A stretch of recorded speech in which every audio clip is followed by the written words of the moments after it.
I guess the things that bother me most about those wild colors are that they will absolutely date the facility, and you'll be repainting in a matter of years, sometimes even sooner.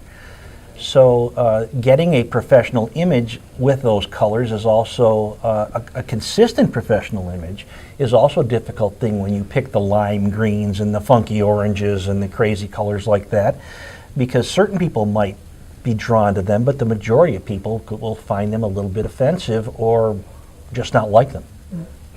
Yeah, you know what I think is that color always goes much farther on a wall than it goes on a chip. And so you think it's going to be a little bit of color and then it's just overwhelming. So we find that it's important to use color. I mean, it's important that a veterinary hospital has some personality and says something about that practice, and the color is part of that.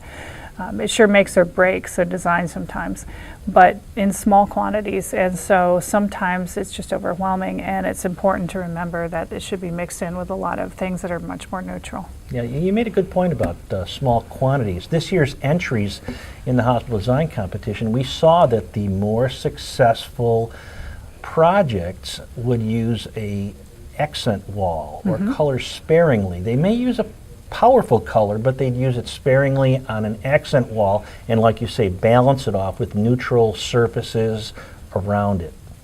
Absolutely. In fact, one of my favorite all-time designs was something that one of our clients did herself. And it was a very neutral kind of gray-based color scheme, and then she used some pops of color.